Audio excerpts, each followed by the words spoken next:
Occasion ఏదైనా location ఎక్కడైనా తెలుగువారి వేడుక అంటే ఆలివ్ మిఠాయి ఉండాల్సిందే. మిఠాయి అంటే ఆలివ్. రైటర్ గా అయితే ఇండస్ట్రీకి సుపరిచితం. మోటివేషనల్ గా చాలా వీడియోస్ వైరల్ అవుతూ ఉన్నాయి. రైటర్ రాఘవ ప్రతాప్ గారు. మనం బతకాలంటే నీళ్లు తాగాలి.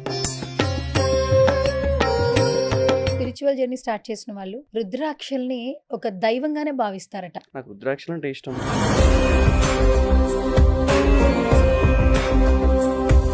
శివుని ఆరాధించే వాళ్ళు కూడా మార్నింగ్ లేచిన దగ్గర నుంచి నైట్ పడుకునే వరకు ఒక మంత్రం ఓం నమ శివాయ తప్పకుండా వాళ్ళ డేలో భాగంగా ఉంచుకుంటారంట. అవును, ఒక డేలో అట్లీస్ట్ జస్ట్ 2 minutes దేవుడికి ఇవ్వాలి.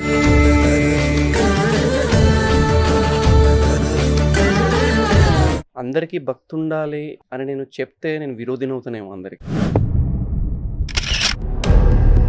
ఈ రోజు నేను సంపాదించాను కాబట్టి విల్లాలో ఉన్నా, అంతా నేనే, నేను మాత్రమే. ఇది కలియుగమ్మా. మనిషి నాలుక రుచిలేరిగిన మాంసం ముద్ద.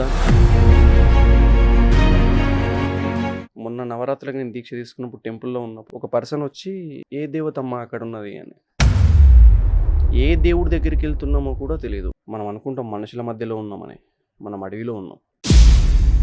నువ్వు 10 అడుగులు వేస్తే 10 అడుగులు నీతో పాటు నడిచిన వాడికి 10 ప్రశ్నలకి సమాధానం అవ్వాలి. నువ్వు గంట కొట్టి దాని కింద ఎన్ని సెకండ్స్ ఉండాలి, టెంగన కొట్టేసి వెళ్ళిపోతారు. శ్రీరామ్ గారితో కోఆర్డినేషన్ మామూలుగా ఉండదు యాక్చువల్లీ. ఎట్లా అనిపిస్తుంది? శ్రీరామ్ సార్ ఈజ్ ఎక్కడ తగ్గాలో ఎక్కడ నెగ్గాలో తెలిసిన మనిషి ఆయన. ఇప్పుడున్న జనరేషన్లో వేలుతో పేజీ తిప్పడం మానేసి స్క్రోలింగ్ ఎక్కువైపోయింది. ఇప్పుడు నా లైఫ్లో తిరుపతి కానీ, తర్వాత శ్రీశైలం కానీ, అరుణాచలం కానీ మనిషికి ఒక పవర్ బ్యాంక్ లాంటివి. సాయంత్రం సమయంలో శివుడు ఎక్కడ అడుగు పెడతాడు భూమండలంలో ఉంటే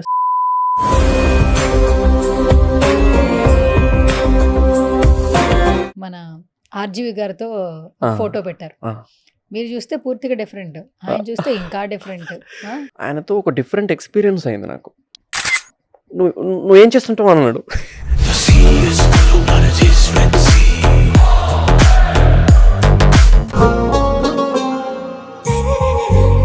హాయ్, హలో, నమస్తే, welcome to Suman TV. Daily చాలా ఇంటర్వ్యూలు చేస్తుంటాం. బట్ కొంతమంది వ్యక్తులను కలుస్తున్నప్పుడు మాత్రం ప్రత్యేకమైన అనుభవం కలుగుతూ ఉంటుంది. డిజిటల్ రంగం ఎంత అభివృద్ధి చెందినా కూడా ఒక వ్యక్తి జీవించడానికి నైతిక విలువలు మాత్రం చాలా అవసరం. స్పిరిచువల్గా, డివోటీగా, లేదంటే ఒక జర్నీ స్టార్ట్ చేసిన ప్రతి ఒక్కరు కూడా చాలా మనశ్శాంతితో లైఫ్ని లీడ్ చేస్తామని చెప్తూ ఉంటారు. సో రీసెంట్గా యూట్యూబ్లో ఒక వ్యక్తి మాత్రం తన మాటలని ఒక నలుగురికి అందజేసే దిశగా తన అడుగులైతే పడుతున్నాయి. అంటే రైటర్గా అయితే ఇండస్ట్రీకి సుపరిచితం. బట్ ఇప్పుడు నవేడేస్ ఏంటంటే మోటివేషనల్గా చాలా వీడియోస్ వైరల్ అవుతూ ఉన్నాయి. సో రైట్ నాతో పాటు ఉన్నారు రైటర్ రాఘవ ప్రతాప్ గారు. సో ఇంకా ఏమాత్రం ఆలోచన చేయొద్దు, ఆయనతో మాట్లాడదాం. నమస్తే అండి. Yeah, so first of all good to see you. Welcome to Suman TV. అంటే this is the first podcast I think so. Suman టీవీలో ఫస్ట్. ఓకే, సో చాలా సంతోషంగా ఉంది ఇలా కలవడం. అండ్ ఇంకొకటి ఏంటంటే మిమ్మల్ని ఎప్పుడు చూస్తున్నా కూడా ఒక డిఫరెంట్ ఫీలింగ్ అయితే కలుగుతూ ఉంటుంది. అంటే రుద్రాక్షలతో కనిపిస్తూ ఉంటారు, చేతికి కావచ్చు, మెళ్ళలో కావచ్చు.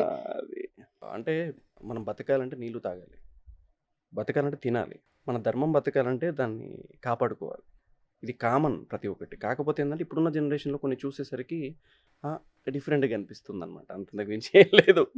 అది ఒకసారి నాకే అనిపిస్తుంది, వీళ్ళేంటి ఇలా చూస్తే సూర్య నమస్కారాన్ని ప్రతి ఒక్కరు చేస్తారు. కానీ ఈ జనరేషన్లో నేను పైకి ఎక్కి సూర్య నమస్కారం చేస్తుంటే అన్నయ్య చేస్తున్నాడు అని చుట్టుపక్కల వాళ్ళు చూసేవాళ్ళు చాలా ఎక్కువ. అంటే తెలీదు, మినిమం కామన్ సెన్స్ కూడా ఉండదు. సూర్య నమస్కారం అంటే కూడా ఏంటో కూడా తెలియదు. అది కొంచెం ఈ జనరేషన్లో కొంచెం కష్టం. అంటే తెలిసి ఉండాలి. మనం మినిమం పక్కోడు కింద పడితే కాపాడితే కూడా కొత్తగా చూడడం అనేది కాదు. ఇది కూడా అంతే. నాకు రుద్రాక్షలు అంటే ఇష్టం. నాకు శివతత్వం ఎక్కువ ఇష్టం. నేను ఎక్కువ శివుని పూజిస్తుంటా, అమ్మవారిని, శివుణ్ణి. సో ఒక పవర్ని ఫీల్ అవుతుంటా. చాలామంది స్పిరిచువల్ జర్నీ స్టార్ట్ చేసిన వాళ్ళు, డివోటీగా ఉన్నవాళ్ళు రుద్రాక్షల్ని ఒక దైవంగానే భావిస్తారట. అంటే వాళ్ళు చెప్తూ ఉన్నప్పుడు కొన్ని ఆశ్చర్యకరంగా అనిపిస్తుంటాయి. ఇవి మా ఒంటి మీద ఉన్నంత వరకు మా ఆలోచనలే కాదు, మా నడవడికి కూడా చాలా జాగ్రత్తగా ఉంటుంది అంటారు. నిజంగా ఇది బిలీవ్ చేయొచ్చా అండి? అంటే నేనేం నమ్ముతా అంటే మనిషి నాలుక రుచిలేరిగిన మాంసం ముద్ద అని పిలుస్తాను నేను. ఏదేదో మాట్లాడుతుంటుంది. దీన్ని అదుపులో పెట్టుకోవాలంటే ఏదో ఒక శక్తి కాపాడుతూ ఉండాలి మనల్ని. సో ఇది అని నమ్ముతాను నేను. లైక్ మనం ఏదైనా మాట్లాడినా దానికి అదుపు అనేది ఉండాలి. ఈ రుచులెరిగిన మాంసం ముద్ద మాట్లాడింది ప్రతి ఒక్కటి నచ్చొచ్చు, ఒకరికి కూర్చొచ్చు కూడా. సో ఆచితూచి మాట్లాడడానికి ఒక అదుపు ఉండాలి కాబట్టి ఈ శక్తిని నేను పెట్టుకుంటాను. అయితే రుద్రాక్షలకి చాలా శక్తి ఉంది అయితే. చాలా ఉమ్.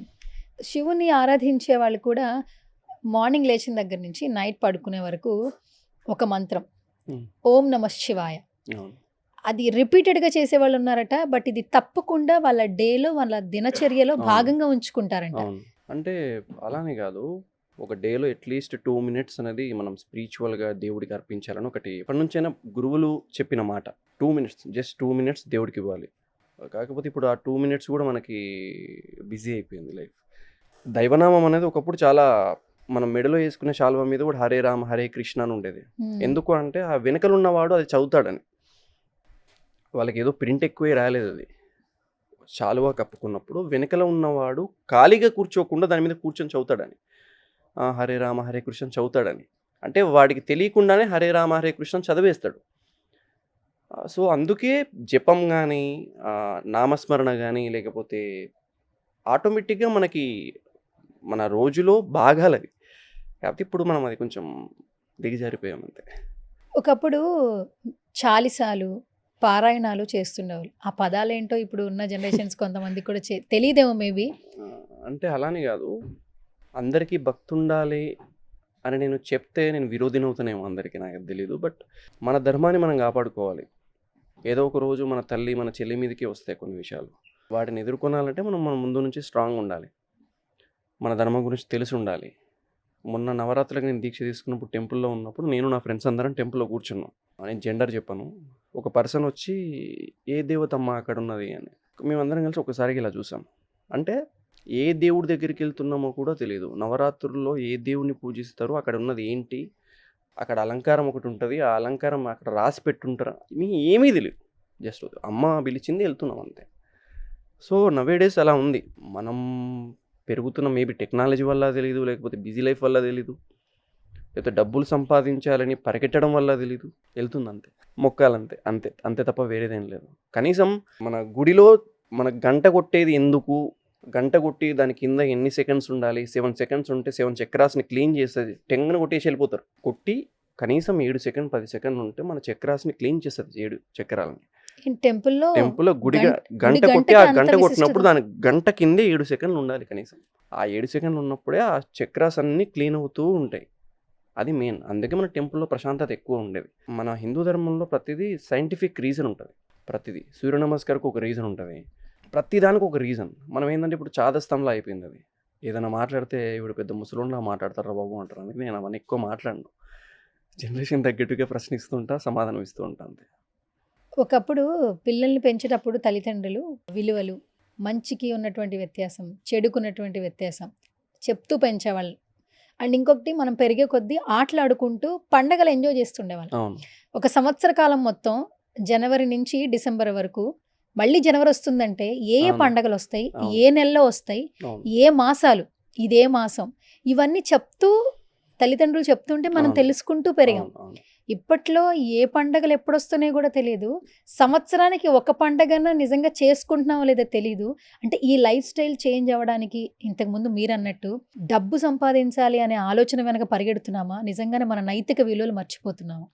అంటే ఒకటి మా పుట్టినప్పటి నుంచి ఇప్పుడు హాస్టల్ డేస్లో బాగా ఏదో చాలి చాలని తిండి తిని చదువుకొని ఆ మార్కుల కోసం పోరాడి ఇంటికి వెళ్ళిన వెంటనే నాన్న అడిగే ప్రశ్న కరెక్ట్గా ఉందనుకోండి, ఏరా టైంకి తింటున్నావా లేదా, టైంకి తినట్లేదు అనుకుంటా, నీకు ఇష్టమైన ఫుడ్ చేసి పెట్టుకో, ఇలా ఉంటే ఓకే.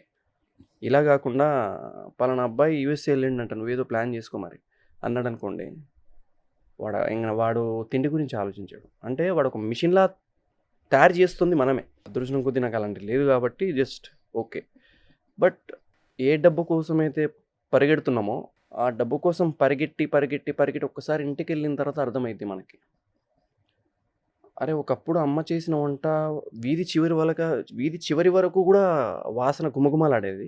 ఇప్పుడు చేసిన కూరలో, వంటలో ఉప్పు వేసిందా లేదా అని 10 సార్లు ఆలోచిస్తుంది. ఒకప్పుడు నాన్న మాట్లాడే మాటలకి ఆహ్, ప్ర వాళ్ళ ఏ విద్యార్థి ఏ ప్రశ్న ఏసినా గూడా సమాధానాలుండేవి. ఇప్పుడు ఆయన తల మీద పెట్టుకున్న కళ్ళజోడు కోసం ఇల్లంతా ఎతుకుతాడు. అప్పుడు ఒకసారి కూర్చొని ఆలోచిస్తాం. అమ్మ, నాన్నకి వయసయిపోయింది అని. ఇన్ని రోజులు పరిగెత్తింది దేనికోసము అని. సో, ఇప్పుడు ఏంటి అంటే కన్‌ఫ్యూజన్ స్టేజ్ ఆఫ్ మైండ్ అంతే ఇదంతా. అంటే నేను పరిగెట్టింది వీళ్ళ కోసం డబ్బు సంపాదించాలి. ఇప్పుడు వీళ్ళని ఇలా చూసేసరికి ఏమవుతదంటే ఆహా! ఓకే. ఇప్పుడు దేనికోసం? ఈ పరుగు ఆపి వెనక్కి తిరిగి చూస్తే వయసైపోయిన అమ్మ, నాన్న కనిపిస్తారు. ఓకే. అంతే. అంటే కొన్నిటికి సమాధానాలుండవుమా. సార్లు మనం రాసేవన్నీ వదిలేసి తెల్ల కాగితంలా బ్లాంక్‌గా ఉండిపోవడమే మంచిది. కొన్నిటికి సమాధానాలుండవు. ఇప్పుడు వాళ్ళని సాటిస్ఫై చేసి టైంని సరిపోక ఉన్న సమయాన్ని మనం దేనికి వాడలేం. ఇంగా విధి ఎలా రాస్తే అలా వెళ్ళిపోవాలంతే. ఇంతకుముందు మీరొక మంచి మాట చెప్పారు ప్రతాప్ గారు. నన్ను కంట్రోల్ చేయడానికి లేదా ఒక శక్తి కావాలంటే నాకు ఈ రుద్రాక్ష అన్నారు. ఈ జనరేషన్‌లో నిజంగా అసలు ఒక శక్తి అనేది ఉంది మనల్ని నడిపించడానికి. అంటే మన పుట్టుక నుంచి చావు వరకు అంతా అంటే డిసైడ్ అయిపోయింది మనం నిజంగా జరుగుతుందని ఎవరు బిలీవ్ చేయట్లా.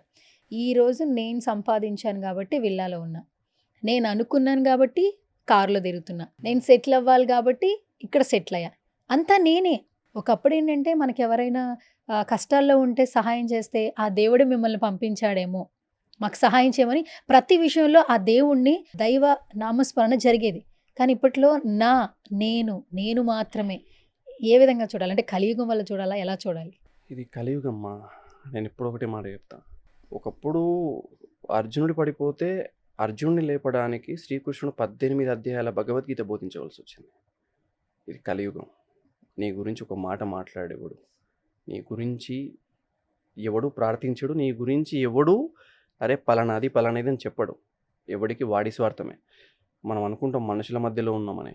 మనం అడవిలో ఉన్నాం. ఏ మృగం ఎప్పుడు వేటాడుతుందో తెలవదు. ఎవడు ఎప్పుడు ఏ నిందేస్తాడో తెలీదు. ఎవడు ఏ పగ పెట్టుకొని మనతో మాట్లాడుతున్నాడో తెలీదు. అంటే అనుక్షణం మనం ఒక రక్షణ కవచం వేసుకొని తిరగాలి. అంటే లైక్ ఒక మెట్రోలో వెళ్తుంటే ఎవడు ఎలా చూస్తున్నాడో తెలీదు. ఎవడు ఏ బాధతో ఏ పైశాచికానందం పొందుతాడో తెలీదు. So be ready. మనం మనుషుల మధ్యలో లేము, అడవిలో ఉన్నాం. ఏ మృగం ఎప్పుడు అటాక్ చేస్తుందో తెలీదు. సో బీ రెడీ అని నేను ఉంటాను నేను ఎప్పుడైనా సరే. ఎందుకంటే ప్రతి ఒక్కరి చేతుల్లో మొబైల్ ఉంది ఇప్పుడు. అది ఒక ఆయుధం అయిపోయింది.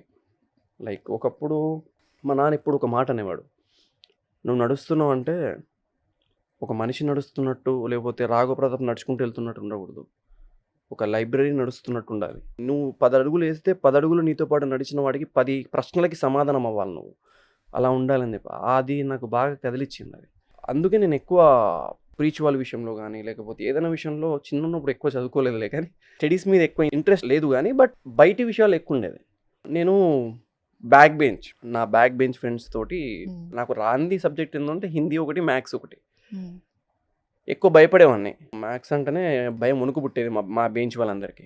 కాకపోతే నేను ఎప్పుడు ఒక మాట నమ్మేవాడిని ఏంటి అంటే క్లాస్కి నీ జీవితకాలంలో ఒక్కసారి కూడా బంక్ కొట్టని వాడు నువ్వు ఏం నేర్చుకోలేదన్నట్టు లెక్క నా ఉద్దేశ ప్రకారం. ఎందుకంటే నేను క్లాస్ మధ్యలో వదిలేసి ఫైర్ యాక్సిడెంట్ అయింది, ఇప్పుడు ఎస్కేప్ అవర్ అని అంటే ఎలా అవ్వాలో తెలియదు. డైలీ రెగ్యులర్గా వెళ్ళే రూట్లోనే వెళ్తాడు. ఏది తెలియని ఎవడుకుంటుంది బ్యాక్ బెంచ్ వాడికి. ఎందుకంటే వాడు ఎన్నిసార్లు బంక్ కొట్టిండు, ఎన్నిసార్లు ఎక్కడి నుంచి ఎస్కేప్ అయ్యిండో వాడికి మాత్రమే తెలుసు. సో వాడికి ఎన్ని రకాలుగా ఎస్కేప్ అవ్వచ్చో తెలుసు వాడికి. అలా అని చెప్పేసి రోజు ఎస్కేప్ అవ్వనివాడు. కనీసం తెలిసి ఉండాలి.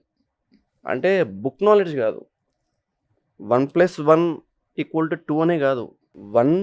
మామూలుగా మనకు క్యాజువల్గా ఎంతసేపు ఉన్నా సరే మ్యాథ్స్లో ఎంతసేపు చూసినా బుక్లో చూసినా సరే 1+3 = 4, 2+2 = 4.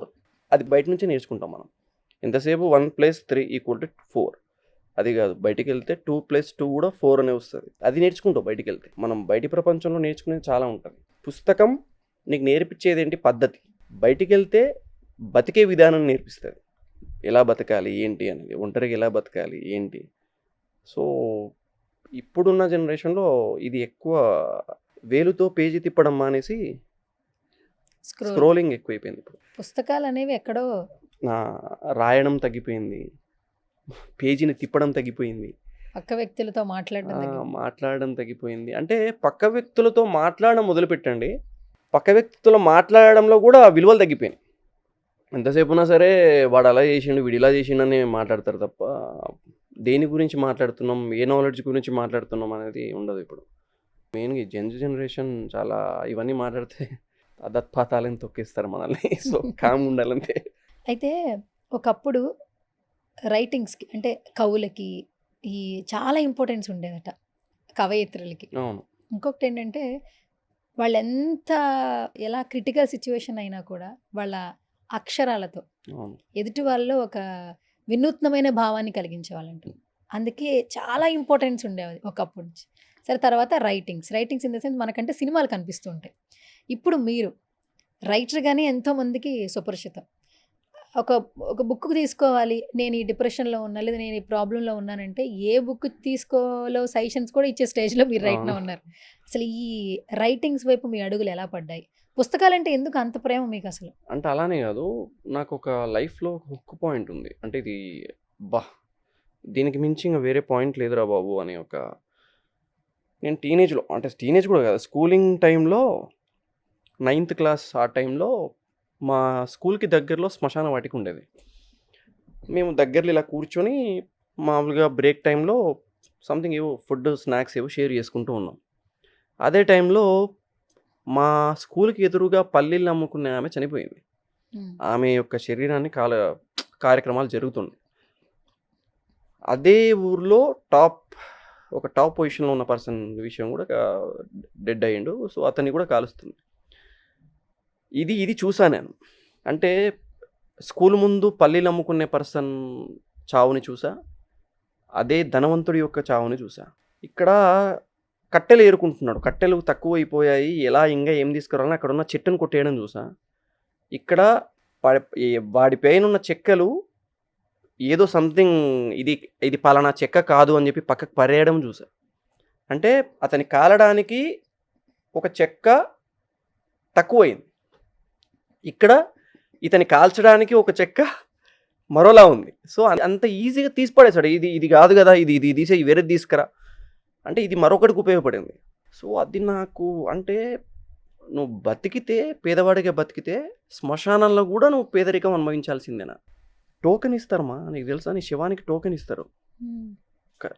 నాకు మొన్న నేను క్యాజువల్గా కొత్తగా ఏదైనా యాడ్ అయిందని నువ్వు రాసే పుస్తకంలో అంటే యాడ్ అయింది అంటే ఏంట్రా అంటే మొన్ననే శ్మశానం వెళ్ళేసి వచ్చా. దాని పేరే మొన్ననే శ్మశానం వెళ్ళేసి వచ్చా. పుస్తకం పేరు కాదు, పుస్తకంలో ఒక పేజీ పేరు. అదేంట్రా అంటే లేదురా, ఒకప్పుడు శ్మశానానికి వెళ్ళడం అని నేను చాలా రోజుల తర్వాత వెళ్ళా, ఎంత మారిపోయిందో అనుకున్నా. మేము వెళ్ళిన శ్మశానానికి మా తరపున ఉన్న డెడ్ బాడీకి టోకెన్ ఇచ్చారా, మీరు పలానా దగ్గరికి వెళ్ళి అక్కడ కాల్చండి అని. టోకెన్ ఏంటి అని నేను షాక్ అయ్యా. అక్కడ నెంబర్స్ ఉన్నాయి, టోకెన్ నెంబర్స్.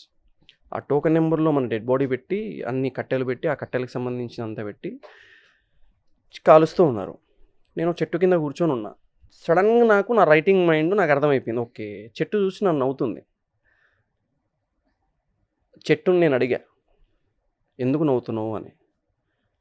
పిచ్చోళ్ళారా, ఆ మనిషి కాలుతున్నాడే, ఇన్ని రోజులు నా బంధువులు, నా ఆత్మీయులు, నా పాప, నా బిడ్డ, నా తల్లి అనుకుని తిరిగిండు. ఈరోజు చనిపోయాడు. కాల్ చేసిన వాళ్ళందరూ వెళ్ళిపోతున్నారు, కానీ వాడితో మాత్రం కాలేదు నేనే. వాడితో చెట్టే కొమ్మై మీద చెక్కే కాలుతుంది చూడు, వాడిని చితి పేర్చింది నేనే, వాడి చితిని కాల్చేది నేనే. ఇన్ని రోజులు బంధాలు అనుకుని తిరిగిండు, అందుకే నవ్వు వస్తుంది నాకు. ఇట్లాంటి వాళ్ళ మందిని చూస్తుంటాను.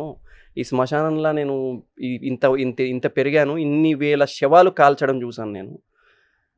కానీ ఏ రోజు కూడా ఒక్కడి లోపల కూడా నేను ఆత్మీయులు ఇవన్నీ లేకుండా, ఏదీ లేకుండా చూడలేదు. కాల్ చేసిన వెంటనే వెళ్ళిపోతుంటారు, వాంతో కాలేదు నేను మాత్రమే అన్నాను. సో ఆ టైంలో అలా అనిపించింది నాకు, ఓకే ఇంత దిగజారిపోయాము మనం అని. సో మరింత దిగజారుతుందేమో నాకు తెలిసి, టోకెన్ పేపర్లు పెట్టుకొని. అది చాలా కొత్తగా అనిపించింది, టోకెన్ నెంబర్ ఇవ్వడం.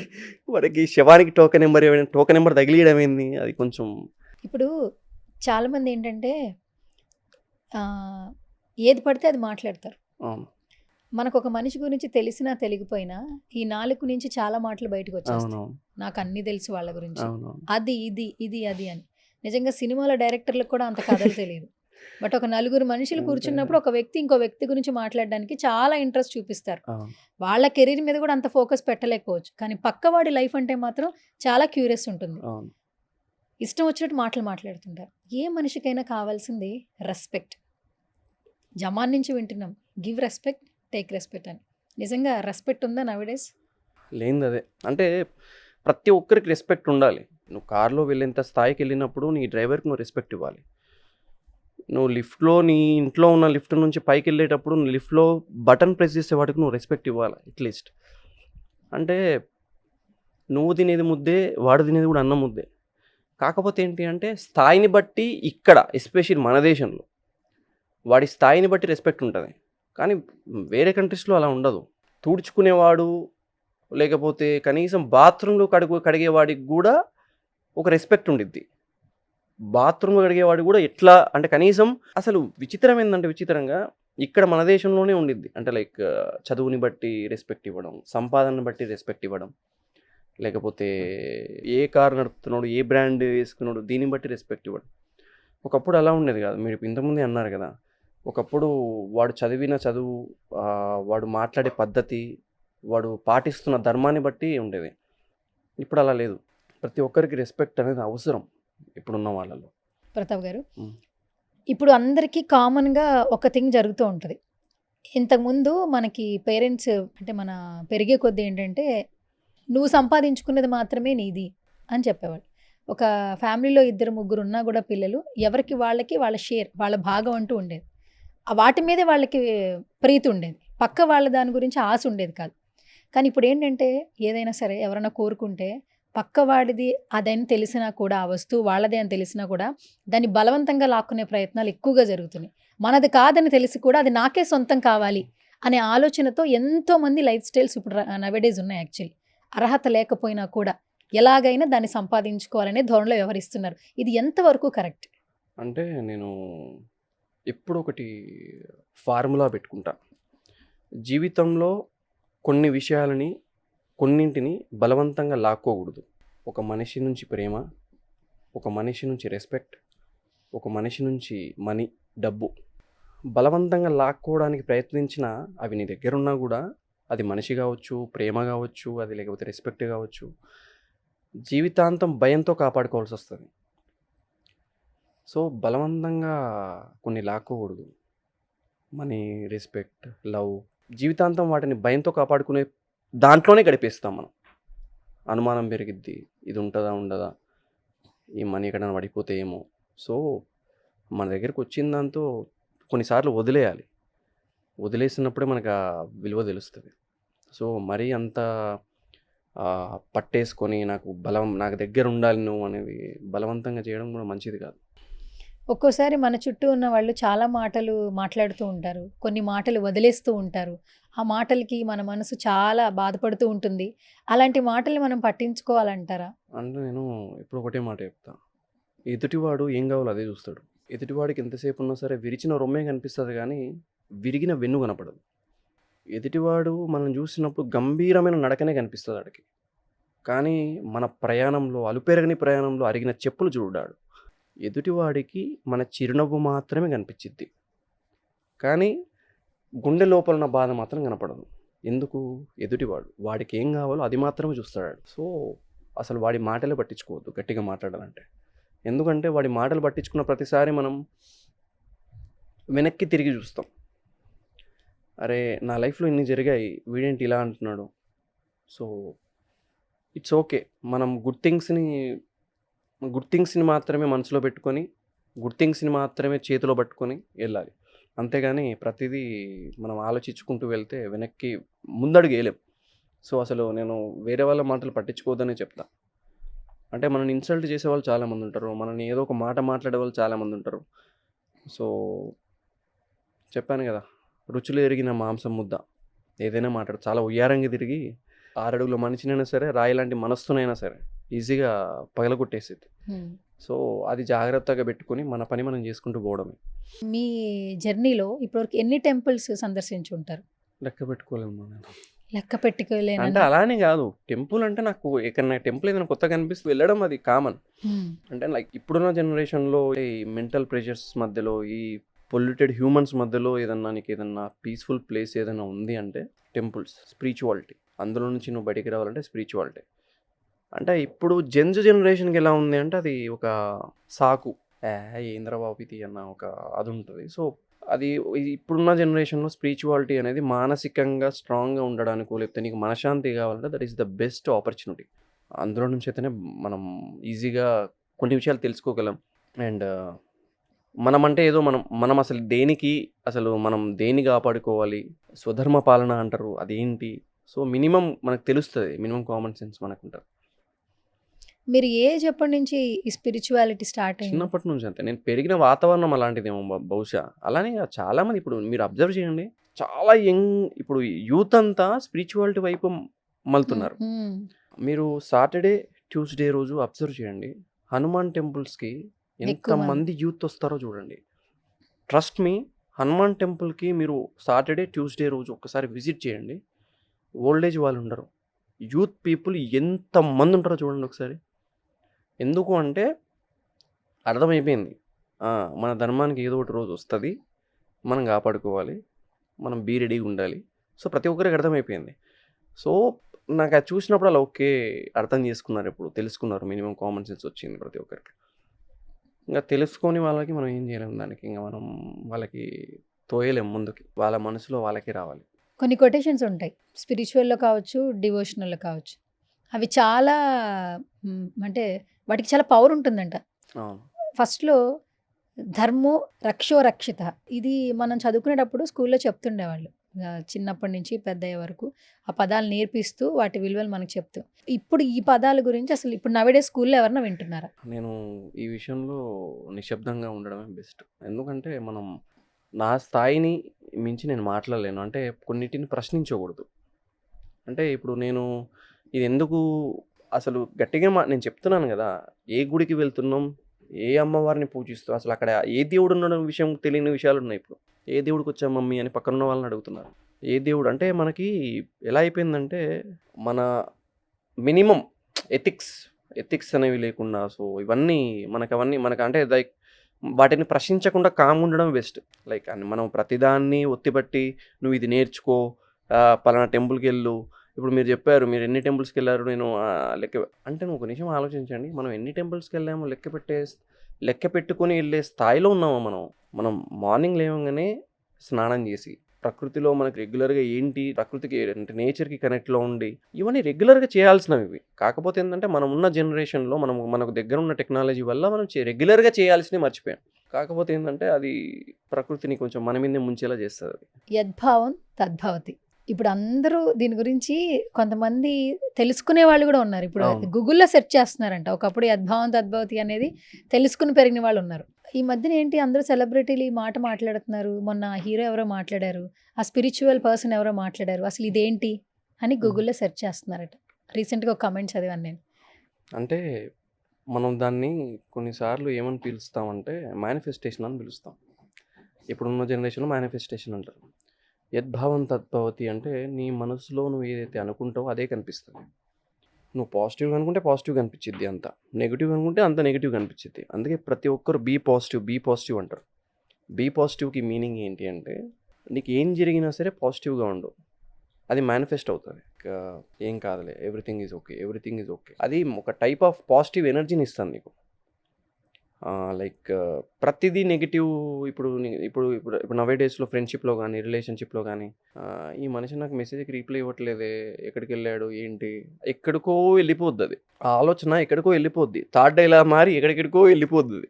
అదే ఓవర్ థింకింగ్గా మారుతుంది ఇప్పుడు. సో బీ పాజిటివ్, మనం ప్రశాంతంగా ఉంటాం, అవతలని కూడా ప్రశాంతంగా ఉంచగలుగుతాం మనం ఎప్పుడైతే పాజిటివ్గా ఉంటామో. సో ఇవన్నీ వద్దు. రీసెంట్గా ఒక పాడ్కాస్ట్ చూసా, అందులో ఒక పెద్ద సెలబ్రిటీ, చాలా పెద్ద సెలబ్రిటీ, ఫుల్ సెటిల్ అయిపోయారు అనమాట అన్ని విధాలుగా. ఆయన కూడా చెప్తున్న మాట ఏంటంటే మనిషి పుట్టిన దగ్గర నుంచి చనిపోయే వరకు ఈ మధ్యలో జరిగేదంతా నాటకం, జగన్ నాటకం. అది తెలిసి కూడా ఇది నాకు దక్కట్లేదు, ఇది నాకు అవ్వట్లేదు, వాళ్ళు బాగుండిపోయారు, నేను ఇలాగే ఉండిపోయాను. స్వార్థపూరితమైనటువంటి విశ్లేషణ, మాటలు, ఆ విధంగానే లైఫ్‌ని లీడ్ చేయడం ఇవన్నీ జరుగుతున్నాయి. నిజంగా ఆలోచిస్తే పుట్టే ముందు మనం ఏమి తీసుకొని రాము. పోయే ముందు గూడా ఏది మనతో ఉండదు. ఈ ఆలోచన చాలా మందికుంటది. అంటే ఇది ఏం చేస్తదంటే చుట్టూ ఉన్న వాళ్ళు సహకరించరు ఈ హ్మ్. మాటకి. హ్మ్. ఇప్పుడు ఇదే మాట నేను బయట పోయి మా రిలేటివ్స్ మధ్యలో లేకపోతే పలానా వాళ్ళ మధ్యలో నేను ఈ మాట మాట్లాడాననుకోండి, నేను ఇదే మాట నా ఫ్యామిలీలోనో లేకపోతే నా బంధువుల మధ్య మాట్లాడాననుకోండి, వద్దు ఇంగ ఇప్పుడు ఆ మాట నేను తీయొద్దు. సో, మనం ఏంటి అంటే పక్కోళ్ళకి ఎంతసేపు ఉన్నా ఒకటే. పక్కోడికి బరువు కావద్దు. మన మాటలు పక్కోడిని ఇబ్బంది పెట్టొద్దు. సింపుల్. మన మాటలు పక్కోడిని ఇబ్బంది పెట్టొద్దు. మన బిహేవియర్, మన ప్రవర్తన పక్కోడిని బాధ పెట్టొద్దు. ఇది పెట్టుకొని నడవాలంతే. ఈ రోజుల్లో అది ఆ రెండే లేవు. అంటే మనం ఎలా అంటే దాన్ని ఏమంటారు, మనం ఎలా ఉన్నా సరే పక్కోడు ఎలా ఉంటే ఎందుకు? మనం బాగుండాలి. సో, అది కొంచెం ఏమైపోయిందంటే అది ఒక అంటువ్యాధి. వాడే అలా ఉన్నప్పుడు నేనెందుకు అలా ఉండకూడదు? వాడే అలా బతుకుతున్నప్పుడు నేనెందుకు అలా బతకొద్దు? అది అంటువ్యాధిలా అలా వెళ్ళిపోతూ ఉంటది. ఇంగ ఆటోమేటిక్‌గా అందరూ అలాగే తయారవుతారు. దాన్ని మించి అది కాకపోతే ఏందంటే అంత స్పిరిచువాలిటీ ఇప్పుడు ఈ నౌ ఏ డేస్‌లో ఏంటి అంటే ఇప్పుడు మనకి ఇన్‌స్టాగ్రామ్‌లో స్క్రోల్ చేస్తుంటే చాలామంది స్పిరిచువాలిటీ గురించి మాట్లాడే వాళ్ళు చాలామందున్నారు. వాళ్ళ లైఫ్‌లో జరిగిన అనుభవాలు గాని, వాళ్ళ లైఫ్‌లో జరిగిన ఎక్స్‌పీరియన్సెస్ ప్రతి ఒక్కటి గూడా ఏమంటా అంటే మనం ఒకడికి ఇబ్బంది పెట్టొద్దు. అంటే బేసిక్‌గా నేను ఇంట్రోవర్ట్‌ని. నేను నా లైఫ్‌లో జరిగిన ఒక ఇన్సిడెంట్ చెప్తా. హ్మ్. 2020లో లాక్‌డౌన్ వచ్చింది మనకి. కోవిడ్ వచ్చింది. నేను హైదరాబాద్‌లోనే ఉన్నా. మా అపార్ట్మెంట్ మొత్తం ఖాళీ. చుట్టుపక్కల 100 మీటర్స్ దూరంలో మొత్తం ఖాళీ. అందరికీ కోవిడ్‌లు వస్తున్నాయి. ఇన్‌స్టాగ్రామ్ ఓపెన్ చేస్తే డెత్ న్యూస్‌లు వస్తున్నాయి. యూట్యూబ్ ఓపెన్ చేస్తే వైరస్ సంబంధించిన న్యూస్‌లు వస్తున్నాయి. డెత్ న్యూస్‌లు వస్తున్నాయి. అలా చేసుకోండి, ఇలా చేసుకోండి అని వస్తున్నాయి. సో, ఆ టైంలో ఐ ఫెల్ట్ లైక్ ఏదో ఫీవర్ లాగా నాకేదో జ్వరం వచ్చినట్టు, బ్రీతింగ్ ప్రాబ్లమ్ వచ్చినట్టు స్టార్ట్ అయింది. నేను ఫిక్స్ అయిపోయింది. నేను పొరపాటున అరిచినా కూడా ఎవరికీ వినపడదు ఇక్కడ. హ్మ్. ఏం చేయాలో అర్థం కాలే. సో, వీక్‌కి ఒకసారి ఓనర్ వచ్చిపోతుంటాడు. ఇది లాక్‌డౌన్ కాబట్టి అట్‌లీస్ట్ 2 డేస్‌కి ఒకసారి వచ్చిపోతుంటాడు. హ్మ్. డోర్ ఓపెన్ చేసి పెట్టి హ్మ్. అలాగే పడుకున్నా. అంటే హ్మ్. పొరపాటున నేను నిద్ర లేవకపోతే వాడొచ్చి డోర్ ఓపెన్ చేసి వెళ్తాడు అని. హ్మ్. సో, అలాంటి డేస్ నేను ఫేస్ చేశా. హ్మ్. సో, పక్కోడికి మనం ఎంతసేపు మన మాటలు పక్కోళ్ళని ఇబ్బంది పెట్టొద్దు, పక్కోళ్ళకి బాధ పెట్టొద్దు అనే స్థాయిలోనే ఉంటే చాలు. సో, నౌడేస్ చూస్తే అంటే మీరుండే విధానం కావచ్చు, మాట్లాడే మాటలు కావచ్చు, చాలా మందికి చూస్తున్న వాళ్ళకి, వింటున్న వాళ్ళకి మేమెక్కడున్నాం, మేము కూడా కొంచెం మార్చుకుంటే బావుంటుంది మా లైఫ్ స్టైల్ అనిపిస్తూ ఉంటుంది. ఎందుకంటే రీసెంట్‌గా మీరు మాట్లాడే ప్రతి మాట చాలా మందికి నచ్చుతుంది. అసలు ఫస్ట్ ఆ పేపర్ కాన్సెప్ట్ ఎట్లా వచ్చిందో తెలీదు గానీ, దాని తర్వాత ప్రతి ఒక్కరికి మీ మీద రెస్పెక్ట్ కూడా పెరిగింది యాక్చువల్లీ. ఏమైనా షేర్ చేస్తారా అసలు ఆ పేపర్ కాన్సెప్ట్ ఎట్లొచ్చింది ఏంటనేది? అంటే అది ఒక కన్నీటి వెనకున్న కథలే అది. మనం అది అంటే లైఫ్‌లో అంటే నేను ప్రతిదాన్ని ఎంప్టీ పేపర్‌తోనే పోలుస్తా. నువ్వు అందంగా రాసుకుంటే అందమైన జీవితం ఉంటది. హ్మ్. అందమైన రాతల మధ్యల పిచ్చి గీతలే ఎక్కువ చూసేవాళ్ళు చాలామంది. హ్మ్. అంటే నీ చుట్టూ ఉన్న వాళ్ళు ఎవడో ఏదో ఒక నింద వేస్తుంటాడు. ఆ నిందను మాత్రమే పట్టుకుంటారు చాలామంది. సో, నా ఉద్దేశ్యం ఏంటి అంటే మనం నిత్యం ఇప్పుడు నేను మెట్రోలో వస్తున్నా. మెట్రోలో ఇక్కడ ఈ ప్లేస్ నుంచి పలానా ప్లేస్‌కెళ్ళినప్పుడు ఎన్నో స్టోరీస్ కనిపిస్తుంటాయి చుట్టుపక్కల. ఒకడు కూర్చొని ఆలోచిస్తూ ఉంటాడు. ఇంట్లో వాళ్ళ అమ్మ గురించో, వాళ్ళ నాన్న గురించో. ఇంకొక పర్సన్ కూర్చొని ఆలోచిస్తూ ఉంటది. వాళ్ళ నాన్న మీద ఉన్న అప్పుల గురించో. లేకపోతే ఇంకొక ఆమె నిలబడి బ్యాగేసుకొని, ఈ పెళ్లి నేను చేసుకోవాలా వద్దా? సరే నాన్న కోసం చేసుకుందాంలే అని కన్విన్స్ అవుతూ ఉంటది. ప్రతి ఒక్కడు మెదడులో నలిగిపోతూ ఉంటాయి కొన్ని. సో, ఒక్కసారి మనకి అలా చూస్తూ ఉంటే, అరే! వీడు ఈ బాధలో ఉన్నాడు. మనం వాడికి కొంచెం కూల్‌గా ఉందాం. రెస్పెక్ట్ ఇచ్చి మాట్లాడదాం. అన్నీ కనిపిస్తది. అవన్నీ కనిపిస్తాయి. కనిపించవు గాబట్టి ఈ ఏ పగ ఈజీగా మనం ఒకరిని మాట్లాడేస్తాం. సో, నా ఉద్దేశ్యం ఏంటి అంటే మనం ఎంతసేపు ఉన్నా సరే ఒక మనిషికి మినిమమ్ ఏంటి అంటే రెస్పెక్ట్. ఒక మనిషికి మినిమమ్ ఇవ్వాల్సింది రెస్పెక్ట్. ఆ రెస్పెక్ట్ ఇస్తే చాలు. అంతకు మించి మరోటి ఎవరు ఏది కోరుకోరు. హ్మ్. ఇప్పుడు ఎంతసేపు ఉన్నా సరే నీ గారెల పట్టికి నువ్వు పెళ్లి చేయొచ్చు గ్రాండ్‌గా. నీ కెమెరామ్యాన్‌కి ఫుడ్ పెడుతున్నావా నువ్వు? నీ గారెల పట్టికి గ్రాండ్‌గా పెళ్లి చేస్తున్నప్పుడు వచ్చిన మేకప్ ఆర్టిస్ట్‌కి అన్నీ అందాయా లేదా చూస్తున్నావా? ఆ అమ్మాయి గూడా మరొకరికి గారెల పట్టియే. సో, ఇది మినిమమ్. నువ్వు నీ స్థాయికి తగ్గట్టు నీ కిందున్న స్థాయి వాళ్ళకి తక్కువ చేసి మాట్లాడడం, ఆహ్, ఏ ఇది అది నీ స్థాయిని ఏదో రోజు నలిపేసే రోజు వస్తుంది ఒకరోజు. ఆ పైన కూడా ఉంటాడు. సో ప్రతిదీ రెస్పెక్ట్ ఇస్తూ ఉండాలి. నవడేస్ మానసిక ఒత్తిడి అనేది కీ రోల్ ప్లే చేస్తుంది ప్రతి ఒక్కరిలో.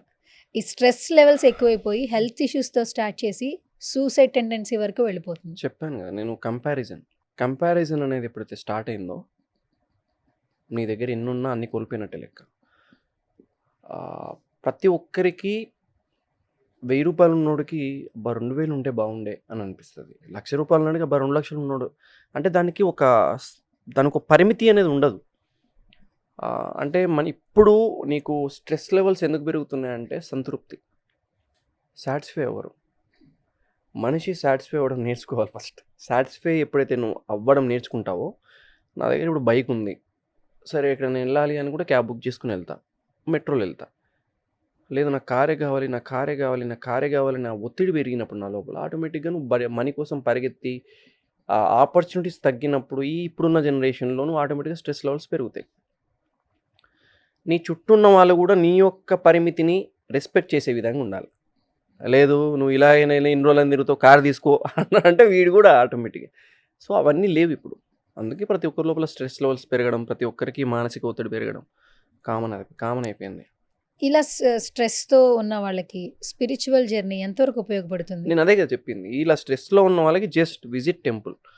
మీకు ఇష్టం వచ్చిన టెంపుల్కి వెళ్ళండి, ప్రశాంతంగా వెళ్ళి కూర్చోండి కాసేపు, జస్ట్ ఆయన చూడండి. అక్కడ కూడా ఆయనకు బాధలు చెప్పకండి, ఆయన వినడు. విన్నా కామ్గా ఉంటాడు. నేను నీకు క్వశ్చన్ పేపర్ ఇచ్చా, రాయాల్సింది నువ్వు, లెసన్స్ నేర్పించా, అటెంప్ట్ చేయాల్సిన ఆన్సర్స్ నువ్వు, చెప్పాల్సింది నువ్వు. సో అక్కడ కూడా నువ్వు వెళ్ళి నువ్వు నన్ను ఎందుకు ఇలా చేసావంటే ఆయన ఏం చేయడు. నీకు వేసి చూపిస్తాడు. ఆయన ఒక పర్సన్స్ని పంపిస్తాడు నీ లైఫ్లోకి, కొంతమందిని చూపిస్తాడు నీ లైఫ్లోకి. నువ్వు చూస్ చేసుకునే విధానం నీది. So spirituality is the best route. ఇప్పుడు ఇంతకుముందు మనం డిస్కస్ చేసుకున్నట్లే మన లైఫ్ మీద ఉన్నటువంటి ఫోకస్ కంటే పక్క వాళ్ళ లైఫ్ మీద ఎక్కువ ఫోకస్ ఉంటుంది నవేడేస్ అందరికీ. కలియుగం అంటున్నారు దాన్ని కూడా అందరూ. కామన్ మెన్సే ఇలా ఉన్నారంటే సెలబ్రిటీల లైఫ్లో ఏదన్నా చేంజ్ జరిగితే మాత్రం అది ఇంకా ఎక్కువ అయిపోతుంది. మార్నింగ్ లేవగానే బెడ్ కాఫీ దగ్గర నుంచి స్టార్ట్ చేస్తున్నారు, టీవీ ఆన్ చేయగానే లేదా ఫోన్లో చూడంగానే. నైట్ పడుకునే వరకు కూడా ఫ్రెండ్స్తో మాట్లాడే టాపిక్లో కూడా ఈ టాపిక్స్ వచ్చేస్తూ ఉంటాయి. రీసెంట్గా సమంత గారి మ్యారేజ్ చూసాం మనం. ఆవిడ లైఫ్ ఆవిడ సెలెక్ట్ చేసుకున్నారు. మన లైఫ్ కూడా అంతే కదా, మన ఆప్షన్ అది, మనం ఏదైనా చేసుకోవచ్చు. పెళ్ళి అని చెప్పంగానే కొంతమంది సంతోషించిన వాళ్ళు ఉన్నారు, కమెంట్స్ చేసిన వాళ్ళు ఉన్నారు, హ్యాపీగా ఫ్యాన్స్ కంగ్రాచులేషన్స్ చెప్పిన వాళ్ళు ఉన్నారు. ఆవిడ పెళ్లి చేసుకుంటే ఆవిడ గురించి బయట వాళ్ళు మాట్లాడే మాటలు చూస్తుంటే ఒక్కొక్కసారి మనకు తెలిసిన వ్యక్తి కాదు, మన ఇంటి పక్కన ఉండట్లేదు. దానికి సింపుల్ ఒకటే మాట చెప్తాను, నో కామెంట్స్ అంతే. అంటే ప్రతి ఒక్కరికి ఒక టాపిక్ కావాలి మాట్లాడుకోవడానికి. సో అలా మాట్లాడుతుంది. దాని గురించి అసలు మాట్లాడాల్సిన అవసరమే లేదు, గట్టిగా మాట్లాడేది. అసలు ఇప్పుడు ఈ క్వశ్చన్ మార్క్ తీసుకురావడం కూడా మనకు వ్యర్థం, అది అంతే లైట్. అసలు అంటే లైక్ ఎవరి లైఫ్ వాళ్ళది. ఎవడు నీ కోసం ఆగడు, ఎవడు నీ కోసం ఆగి నువ్వు పలానా కోసం నా కోసం వస్తున్నావా, నా కోసం అది చేస్తున్నావా ఎవడు చెప్పాడు. మనం రుద్దుకుంటున్నాం ఇదంతా. కూడా ఇప్పుడు ఫోన్లో మనం మాట్లాడే విధానాన్ని బట్టి మనకు చూపిస్తుంది. నేను ఇప్పుడు కెమెరా గురించి ఏదైనా మంచి కెమెరా కొనాలని చెప్పేసి నా ఫ్రెండ్తో మాట్లాడాలంటే కెమెరా అడ్వర్టైజ్మెంట్సే వస్తున్నాయి నాకు. అంత డెవలప్ అయింది ఏఐ నీకు. అలాంటప్పుడు నీకు ఎంతసేపు ఉన్నా సరే నువ్వు ఏం మాట్లాడినా నీకు అదే చూపిస్తుంటుంది. అంటే నువ్వు నువ్వు పాజిటివ్గా ఉన్నావు అనుకో, నీకు పాజిటివ్ థింగ్సే చూపిస్తూ ఉంటుంది. సో బీ పాజిటివ్, జస్ట్ పక్కలకి రెస్పెక్ట్ ఇవ్వు, నీకు నువ్వు రెస్పెక్ట్ ఇచ్చుకో. రైటర్గా మా అందరికీ ఓకే, బట్ కొత్తగా యాక్టర్గా కూడా కనిపిస్తూ ఉన్నారు. కొత్తగా ఏం లేదండి, నేను చాలా ఇయర్స్ నుంచి రైటర్. నేను 4 years నుంచి రైటర్. నేను రైటర్గా మాకు తెలుసు, యాక్టర్గా అంటే సీరియల్ తప్పితే ముందు నేను సీరియల్ 2020 నుంచి నా యాక్టర్గా ఈటీవీలో, లాక్డౌన్ తర్వాత నేను ఈటీవీలో గీతా గోవిందం యాజ్ హీరోగా చేశా. ఓకే, గీతా గోవిందం యాజ్ హీరోగా చేశా, రంగులట్నం యాజ్ హీరోగా చేశా. This is the first as a villain JM serial. మీరు దానికే ప్రీమియర్కి వచ్చారు, మీరు దానికి యాంకర్గా. సో ఇది నాది 3rd సీరియల్. ఇది ఎట్లా అనిపిస్తుంది? ఎందుకంటే ఆయన శ్రీరామ్ గారితో కోఆర్డినేషన్ మామూలుగా ఉండదు యాక్చువల్లీ. అండ్ జీకి అందరూ సర్టెన్ ఫ్యాన్స్ ఉన్నారు, అందుకే జీ తెలుగుని జీ కుటుంబం అని కూడా అంటూ ఉంటారు యాక్చువల్లీ. ఆయన ఫుల్ క్లారిటీ ఉన్న మనిషి. Sriram sir is he knows everything. అంటే లైక్ ఆయనకు ప్రతి విషయంలో ప్రతి దాంట్లో క్లారిటీ ఉంది. ఎవ్రీథింగ్, ఇది పలానా విషయం అని నేను చెప్పాను, పరిమితి లేదు ఆయనకి. ఎవ్రీథింగ్ అంటే నేను కొన్నిసార్లు ఆలోచిస్తా, ఓకే ఇలా చేయాలి, ఓకే ఆయన ప్రతి దాంట్లో ఆయన ఒకటే మాట, ఆయన ఎప్పుడు ఒక మాట అంటాడు, ప్రతిదీ లాగ్ చేయొద్దు. లైక్ నాకు చెప్పడానికి రావట్లేదు, బట్ హీ నోస్ ఎవ్రీథింగ్. చాలా క్లారిటీతో మాట్లాడతాడు ఆయన, ఏం మాట్లాడినా సరే చాలా క్లారిటీతో. ఆయన అంటే లైక్ ఎలా చెప్పాలి మీకు, ఎక్కడ తగ్గాలో ఎక్కడ నెగ్గాలో తెలిసిన మనిషి ఆయన.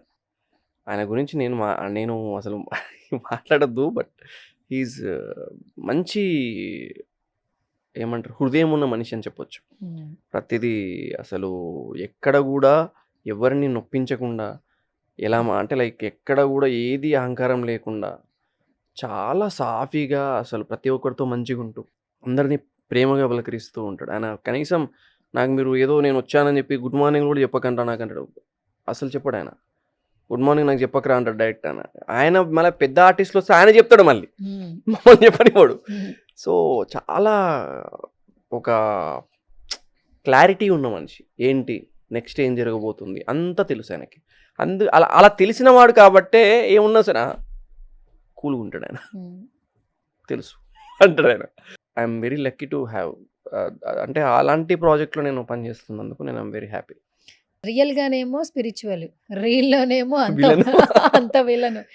బ్యాలెన్సింగ్ చాలా కష్టం యాక్చువల్లీ. అంటే నటుడిగా తప్పదు, అన్నీ చేయాలి. నేను ఇంతకుముందే చెప్పాను, నేను లైఫ్లో అన్నిటినీ కాగితాలతో పోలుస్తాను. నటుడు అనేవాడు తెల్ల కాగితం లాంటాడు.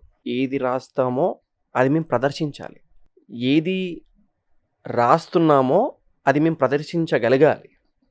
అది అందమైన కథ కావచ్చు, బాధాకరమైన కథ కావచ్చు, ఒక విలనిజం కావచ్చు. ఆ కాగితం మీద చుట్టుపక్కల వాళ్ళు పిచ్చి గీతలు గీసే వాళ్ళు కూడా ఉంటారు, రూమర్స్ అంటారు వాటిని. ఈ అందమైన కథ పక్కల ఆ పిచ్చి గీతలు పట్టించుకునే వాళ్ళే ఎక్కువ. సో నేను ఎక్కువ దేన్ని నమ్ముతా అంటే ఓకే బీకామ్, ఓకే చాలా. ఇప్పుడు ఒక నిమిషం ఆలోచించండి, రూమర్స్ ఇప్పుడు మీడియాకి దగ్గర ఉందంటే ఏది ఇదే ఫీల్డ్. చెడు అనేది ప్రతి చోట ఉంటుంది, చెడు లేని ప్లేస్ అనేది ఎక్కడ ఉండదు. కాకపోతే మీడియాకి దగ్గర ఉన్నాం కాబట్టి మనం ఇదే ఎక్కువ స్ప్రెడ్ అవుతూ ఉంటుంది. సో అది కొంచెం మనం అదుపులో పెట్టుకోవాలంతే.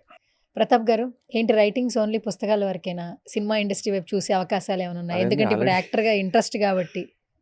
నేను ఫస్ట్ వచ్చిందే రైటర్గా, దాని తర్వాత నాకు యాక్టర్గా తిండి పెట్టింది, రైటర్గా నా మనసు నింపింది. సో నాకేంటి అంటే లైక్ మనసు తృప్తి కలగాలి అంటే రైటింగ్స్, ఇది నిండాలి అంటే యాక్టింగ్. సో ఈ రెండు నాకు రెండు కళ్ళల్లో. డైరెక్షన్ చేసినా రెండు నిండుతాయి, రెండు డైరెక్షన్ కూడా చేసిన రోజులు ఉన్నాయి. అదే డైరెక్షన్ వస్తారా? లేదు, యాక్టింగ్ ఇంకా నేను చచ్చితే యాక్టర్గానే చావాలి, రైటర్ యాక్టర్గానే చావాలి. రాఘవ ప్రతాప్ అంటే కింద యాక్టర్ రైటర్, అదొక ముద్ర పడిపోవాలి అంతే. అదొక పిచ్చి. అంటే లైక్ ఒకసారి మీరు కృష్ణనగర్ లేకపోతే చూడండి, చాలామంది చెప్తూ ఉంటారు, ఒక జూనియర్ ఆర్టిస్ట్ కానీ ఒక సెట్ డిపార్ట్మెంట్లో ఉన్న ఈచ్ వన్ పర్సన్ కానీ పడే కష్టం సినిమాలో కానీ ఒక ఏదో ఒక ప్రాజెక్ట్లో పడే కష్టం ఉంటుంది చూసారా, అది పడుతున్న కొద్దీ వాడికి కష్టంలా కనపడదు. అంటే లైక్ ఇందులో వేరే మజా ఉంది భయ్యా. వాడు ఎంత కష్టపడని పెద్ద పెద్ద లైట్స్ తీసుకెళ్ళి ఒక సినిమాకి పెట్టి, హీరో ముందు ఒక లైట్ పెట్టి పాతి, లైట్ వేయగానే సార్ రోలింగ్ యాక్షన్ అనగానే ఈ లైటు అంత దూరం నుంచి మోసుకొని వచ్చి ఇక్కడ పెట్టిన పర్సన్ అంటాడు, ఇందులో ఏదో మజా ఉంది భయ్యా. అది వేరు. అంటే ప్రతి ఒక్కడు ఎంజాయ్ చేస్తూ చేస్తాడు, ప్రతి ఒక్కడు ఎంజాయ్ చేసుకుంటూ, ప్రతి ఒక్కరు రెస్పెక్ట్ కానీ. అంటే ఇందుకే చెప్తాను నేను, ప్రతి ఒక్కరికి రెస్పెక్ట్ అవసరం. ఎవడు ఏ భారం మోస్తున్నాడో తెలియదు, ఎవడి నెత్తిన ఎంత బాధ ఉందో తెలియదు. సో ప్రతి ఒక్కరికి రెస్పెక్ట్ ఇవ్వాలి. నీ కిందున్న వాడైనా సరే, ఎవడైనా సరే. నీ చేతిలో బలం ఉంది కదా అని విర్రవీగితే విధి చెప్తుంది సమాధానం. అది అంతే. విధి అంటే ఒకటి గుర్తొచ్చింది. ఇప్పుడు చాలామందికి స్టార్డము, సక్సెస్ వస్తుంది, కానీ శివుని ఆజ్ఞ లేనిదే చీమైనా కొట్టదు అని అంటుంటారు. అంటే ఏదైనా కూడా మనకి ఆ భగవంతుడు పెట్టేది భిక్ష. మీరు ప్లేసెస్కి వెళ్ళండి అన్నారు, కానీ ఎప్పటికీ కొన్ని ప్లేసెస్ ఫర్ ఎవర్ ఉంటాయి. It's like Tirupati. ఎప్పుడు తిరుపతి వెళ్ళినా వెంకటేశ్వర స్వామిని చూసినా, ఎన్నిసార్లు చూసినా ఇంకా చూడాలనే ఫీలింగ్ కలుగుతుంది. ఉండేది అక్కడ ఒక 30 సెకండ్స్, ఐ థింక్ 20 సెకండ్సే ఉంటాం, నిమిషం కూడా ఉండం. కానీ అక్కడికి వెళ్ళి ఆ భగవంతుడి ముందు నుంచుని చూసేటప్పుడు ఆ నుంచున్న క్షణం నుంచి అది మరో ప్రపంచం. ఒక రకంగా ఒక వైబ్రేషన్ వస్తుంది, ఒక కూలెస్ట్ ప్రాంతంలో ఉన్న ఫీలింగ్ వస్తుంది. ఆ భగవంతుడిని చూడాలా, ఆ ప్లేస్ని ఫీల్ అవ్వాలా అని అనిపిస్తూ ఉంటుంది. అంటే నేను నా లైఫ్లో తిరుపతి కానీ, తర్వాత శ్రీశైలం కానీ, అరుణాచలం కానీ, ఇవి ఏంటి అంటే ఇప్పుడున్న జనరేషన్లో ఎస్పెషల్లీ మనిషికి ఒక పవర్ బ్యాంక్ లాంటివి, ఇవి ఛార్జింగ్ ప్లేసెస్ లాంటివి. నీకు ఇంక అంతా కూలిపోయి నువ్వు ఏమున్నా సరే ఇలాంటి ప్లేసెస్కి వెళ్ళేసి ఒక రీఛార్జ్ మూమెంట్ అనమాట. స్పిరిచువల్గా నువ్వు ఒక లాట్ ఆఫ్ ఎనర్జీ. అరుణాచలం కానీ శ్రీశైలం కానీ, అసలు శ్రీశైలంలో నువ్వు వెళ్ళి ప్రదోషకాలంలో ఈవినింగ్ టైంలో నువ్వు అక్కడ ఉన్నావు అంటే ఆ ఎనర్జీ వేరుంటుంది. Trust me.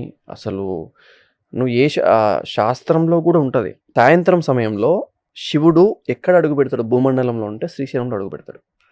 శ్రీశైలంలో కాలు మోపుతాడు. ఆ టైంలో నువ్వు అక్కడ శ్రీశైలంలో ఉన్నావంటే నువ్వు ఎంత అదృష్టం చేసుకొని ఉండాలి. సో మనకి we have lot of places, మనకి చాలా ప్లేసెస్ ఉంటాయి మానసికంగా మనం హ్యాపీగా ఉండడానికి. But choosing important. ఇప్పుడు చూడండి, నేను ఒక్కసారి చెప్తా. మీకు ఒక స్పిరిచువల్ ఫ్రెండ్ ఉన్నాడు, ఇంకొకటి చిల్ ఫ్రెండ్ ఉన్నాడు. మీరు ఎవరిని చూస్ చేసుకుంటారు? ట్రస్ట్ సీరియస్గా చెప్పండి. చిల్. మామ గోవా వెళ్దాంరా, మామ ఊటీ వెళ్దాంరా, మామ విజయవాడ పోతున్న వస్తాం అమ్మవారి దగ్గరికి, ఇలా చూస్తాడు. అంటే చూజింగ్ ఇంపార్టెంట్. నిన్ను స్పిరిచువాలిటీ వైపు నడపే స్నేహితుడు నీకున్నాడు అంటే that is the God gift.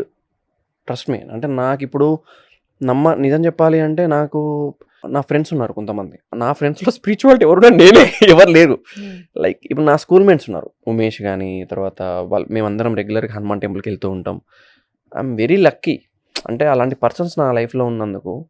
Like నాతో పాటు అరే నేను విజయవాడ వెళ్తున్నా వస్తావా, రాను అనే మాట లేకుండా వస్తున్నా అన్న అనేవాడు ఉన్నాడంటే శివ అని. వాడు పదన్న అంటాడు. వాడు షార్ట్ వేసుకొని వచ్చేస్తాడు, స్నానం చేసి షార్ట్ వేసుకొని వచ్చేస్తాడు అంతే, ఎంత చలిలో ఉన్నా. అంటే వాడి చూజింగ్. అన్న దగ్గరికి వెళ్తే ఒకటి ఉంటుంది, ఒక పీస్ వస్తుంది. సో వాడి చూజింగ్ అలాంటిది. సో మన చూజింగ్ ఇంపార్టెంట్ ఏదైనా సరే. ఇంకా మనం మామ రా అని లాక్కుపోలేం, కొన్ని విషయాల్లో బలవంతంగా లాక్కుపోలేం. కొన్ని నెలల ముందు నేను ఇన్స్టాగ్రామ్లో ఒక పోస్ట్ చూశాను మీది. మన ఆర్జీవి గారితో ఫోటో పెట్టారు. మీరు చూస్తే పూర్తిగా డిఫరెంట్, ఆయన చూస్తే ఇంకా డిఫరెంట్. బేసికల్గా రెండు మ్యాచ్ అవ్వు, రెండు పర్సన్స్ మ్యాచ్ అవ్వదు. బట్ ఎలా మ్యాచ్ అయింది? ఆయనతో ఒక డిఫరెంట్ ఎక్స్పీరియన్స్ అయింది నాకు. అంటే లైక్ ఒక ప్రాజెక్ట్ విషయంలో మేము వెళ్ళాం, నేను మా గురువు గారు మా డైరెక్టర్ గారు వెళ్ళాం. మా డైరెక్టర్ గారు దీపక్ గారు అని, హీస్ మై, నాకు నేను గురువులా భావిస్తానని. వెళ్ళిన తర్వాత సామాన్యంగా ఆయన అబ్బాయిలని ఇలా సామాన్యంగా ఒక ఐ పెట్టి చూడు, ఇట్లా చెప్పడు. అక్కడ అంత మంది మధ్యలో నన్ను చూసి నేను కావాలని ఆయన ముందు 2 చేతుల్లో పెట్టి అంటే ఒక ఫార్మల్ వేసుకొని ఒక పోలీస్ ఆఫీసర్లా నేను బిల్డప్ ఇచ్చా కావాలని. ఆయన ఐస్ నేను కొట్టాలి, ఆయన అటెన్షన్ నేను కొట్టాలి అని. ఐ కాంటాక్ట్ ఇచ్చే వరకు చేసింది. నువ్వేం చేస్తుంటావు అన్నాడు మా డైరెక్టర్ గారు. సార్ అతను కూడా యాక్టరే సార్, ఇట్లా ప్రొఫైల్ పెట్టి నాకు ఓకే సార్ అన్న. బయటకు వచ్చినాక మా డైరెక్టర్ గారు దీపక్ గారు, నువ్వు నిజంగా మరే నువ్వు కావాలని చేసావు నాకు అర్థమైంది. ఇమ్మీడియట్గా పంపించిన ఆన్ ది స్పాట్లో ఆయన తీసుకొని ఆయన పర్సనల్ నెంబర్ ఇచ్చి పంపించి, అసలు I'm very happy for that. అంటే ఆయన ప్రాజెక్ట్లో ఏదైనా వచ్చినా రాకపోయినా సరే ఆ మూమెంట్ నేను ఎంజాయ్ చేశా. ఈయన ఐ కాంటాక్ట్ నేను కొట్టాను అంటే ఆయన ఎవరిని దేకడు బై, అవసరం లేదు ఆయనకి ఏం అవసరం చూసి నువ్వేం చేస్తున్నావు ఒక అటెన్షన్ ఇచ్చేది. I'm very happy for that. ఇది ఒకటి సాధించాను నేను అని చెప్పుకోవడానికి. ఎందుకంటే సజాతి ధ్రువం విజాతి ధ్రువం 2 ఉంటాయండి. నేను చదువుకున్న రోజుల్లో నాకు తెలుసు. బట్ ఆ పిక్చర్ చూసినప్పుడు నాకు ఎక్కడ అవే ఆ 2 మెన్షన్ చేయాలనిపించింది. అంటే సినిమా అందరినీ కలుపుతుంది. సినిమా అనేది ప్రపంచంలో ఉన్న నీకు ప్రపంచం ఎంత చిన్నగా ఉందా అని కనిపిస్తుంది నీకు సినిమాలో. ఒక నిమిషం ఆలోచించండి. ఒక డైరెక్టర్ 2.5 గంటలు మిమ్మల్ని కూర్చోబెట్టి నువ్వు ఉన్నది భూప్రపంచంలో కాదు, నేను సృష్టించిన ప్రపంచంలో ఉన్నావు అని కూర్చోబెట్టగలిగాడు అంటే అతని మేధాశక్తికి, అతని ప్లానింగ్కి, అతని యొక్క పనికి, అతను పడ్డ కష్టానికి మనం ఎంత విలువ ఇవ్వాలి. ఈజీగా మనం ఒక మాట అనేస్తుంటాం, ఏం తీసాడరా బాబు అని. అసలు దాని వెనక ఉన్న శక్తి, దాని వెనక ఉన్న కష్టం, ఒక డైరెక్టర్ కానీ, ఒక సెట్ డిపార్ట్మెంట్ కానీ, ఒక లైట్ డిపార్ట్మెంట్ కానీ, ఎవ్రీవన్, ఈచ్ వన్, ప్రొడక్షన్ బాయ్తో సహా వాళ్ళ కష్టం అందరికీ రెస్పెక్ట్ ఇవ్వాలి, అందరికీ రెస్పెక్ట్ ఉండాలి. నేను నా రైటింగ్స్లో కూడా నేను అదే చెప్తా, పక్కనే రెస్పెక్ట్ చేయి, నువ్వు రెస్పెక్ట్ చేసుకో, అదే జీవితం. అంతే. నువ్వు ఎప్పుడైతే నేను అప్పుడెప్పుడో చెట్టు గురించి రాసా. నాకు చెట్లు అంటే చాలా ఇష్టం. నా రూమ్‌లో కూడా చెట్లు ఉంటాయి. నేను ఎక్కడైనా సరే చెట్లు పెంచుతా. ఏదైనా చిన్న ఖాళీ దొరికిందంటే ఏదైనా మొక్క పెడదామని ప్లాన్‌లో ఉంటా. సో, చెట్లంటే నాకు ఎందుకంత ఇష్టం అంటే, మనం ఎప్పుడైతే చెట్టు విషయంలో మనం అంటే లైక్ నేను రీసెంట్‌గా రాసింది చెప్తా. చిన్ననాడే మొక్క పెంచితి. దాని కిందే ఆటలాడితి. దాని కిందే అమ్మ చనుబాలు తాగితి. దాని కిందే నాన్న పాఠాలన్నీ నేర్చితి. దాని కిందే అన్ని బంధాలను సమకూర్చితి. చివరికి అన్ని బంధాలకి దూరమై దాని కిందే చేరితి. కదలిక లేని నా శరీరాన్ని చూసి చెట్టై నా మీద పడి పేర్చింది నా చితి అని ఒకటి రాశాను నేను. సో, ఇదే నేను శ్మశానంలో ఇంతకుముందు నేను చెప్పాను కదా! శ్మశానంలోకి వెళ్ళినప్పుడు చెట్టే నాకు చెప్తుందిరా, ఇన్ని రోజులు బంధాలు నా కిందే వచ్చి కూర్చున్నాడు. ఇప్పుడు ఆ బంధాలన్నీ దూరం వెళ్ళిపోతున్నాయి. కానీ నా కొమ్మలే వాని చితి పేర్చి ఇప్పుడు కాలుస్తున్నారు. ఆ బంధాలన్నీ వెళ్ళిపోతున్నాయి చూడు అని చెప్పాను. ఇది దీని గురించే. అంటే నేను మొక్కని ఎందుకంత ప్రేమిస్తా అంటే, నీతో ఏదైనా ఉంది అంటే మొక్కే. ప్రకృతే. మొక్క కాదు, ప్రకృతి. ఇప్పుడు ఒక మాట చెప్తా. కదిలేది ఏదన్నా ఉంది అంటే అది కదిలేది ఏదైనా ఉందంటే అది శివం. కదలంది ఏదైనా ఉందంటే అది శివం. నీలో పంచభూతాలు ఉన్నంత వరకే నువ్వు శివానివి. ఆ పంచభూతాలు ఎప్పుడైతే వెళ్ళిపోయావో అది నువ్వు శివానివి. సో, నేను అది బాగా నమ్ముతా. నువ్వు నేచర్ని రెస్పెక్ట్ చేయి. నువ్వు ఎర్లీ మార్నింగ్ లేవంగానే గాలి పిలుస్తున్నావు, దాన్ని రెస్పెక్ట్ చేయి. నీకు సూర్యుడి వల్ల ఎన్నో ఉపయోగాలు ఉన్నాయి. మొక్కు ఆయనని, కనిపించే దేవుడు ఆయన. సో, నీ చుట్టూ ఉన్న పంచభూతాలను నువ్వు ఆల్వేస్ రెస్పెక్ట్ చేస్తూ ఉండాలి. ఇది ఈ రోజుల్లో కొంచెం చాదస్తంలా అనిపించింది. మన ధర్మంలో ఇదే మెయిన్ ఇంపార్టెంట్. పంచభూతాలని పూజిస్తాం మనం. ఇది మాట్లాడితే వీడు ముసలి మాటలు మాట్లాడతారా బాబు అని ఒక థాట్ వస్తుంది. So, anyways thank you so much writer and actor Raghav Pratap గారు. Thank you. సో, ఇంకా మరిన్ని మంచి విషయాలతో ఎంతో మందికి ఇంకా చేరువైపోవాలి, దగ్గర అయిపోవాలి మనస్ఫూర్తిగా కోరుకుంటూ, ఏ ప్రపంచంలో కూడా మీ మాటలు వింటున్నారు ఇంకా అంటే అది చాలా సంతోషించదగ్గ విషయం actually. So, it's very blessing time అని కూడా చెప్పొచ్చు. ఎందుకంటే మీరు అన్నట్టు బ్యాడ్ కామెంట్స్ కంటే almost good comments, positive comments ఉంటాయి. అంటే లాస్ట్ వర్డ్, సోషల్ మీడియాలో కూడా ఒక చిన్న చేంజ్ ఉండాలని కోరుకుంటున్నా. లైక్ ఎలా అంటే, మనకి ప్రతి వీడియోలో నేను ఇప్పుడు ఒక పాట పెట్టా, నేను ఒక మాట పెట్టా. ఇప్పుడు నేను ఆ మాట కింద లైక్ ఒక బటన్ ఉంటుంది, కామెంట్ ఒక బటన్ ఉంటుంది, షేర్ ఒక బటన్ ఉంటుంది. బయట నువ్వు కామెంట్ పలానా పర్సన్ నేను కామెంట్ చేశాడు అనగానే మీకు చిర్రెత్తుకొచ్చింది. యూట్యూబ్లో కూడా కామెంట్ అని నువ్వు డైరెక్ట్గా ప్రొజెక్ట్ చేస్తున్నావు. కామెంట్ చేయి ఇక్కడ అని. కాంప్లిమెంట్ అని ఉండాలి అక్కడ. కామెంట్ అని కాదు, కాంప్లిమెంట్ అని ఉండాలి. ఒకవేళ నువ్వు వాడు బ్యాడ్ కామెంట్ పెట్టినా కాంప్లిమెంటే అయ్యిద్ది. అది మనమే ప్రొజెక్ట్ చేస్తున్నాం కామెంట్ చేయని. సో, అది కొంచెం నాకు తేడా కనిపించింది. కామెంట్ కాదు ఉండాల్సింది, అక్కడ కాంప్లిమెంట్. పాజిటివ్ని షేర్ చేయగలిగితేనే మనం ఆటోమేటిక్గా రేపొద్దున మీ అబ్బాయో నా అబ్బాయో నాన్న అక్కడ ఏముంది కాంప్లిమెంట్ చేయాలని చెప్పి కాంప్లిమెంట్ రాస్తారు, లేకపోతే కామెంటే రాస్తారు. ఆ కామెంట్ ఎన్ని విధాలుగానే ఉండొచ్చు. Okay, done. థ్యాంక్ యూ అండి, thank you so much and all the very best. So, మరొక ఇంటరాక్షన్తో మళ్ళీ కలుసుకుందాం. Thank you so much. Thank you.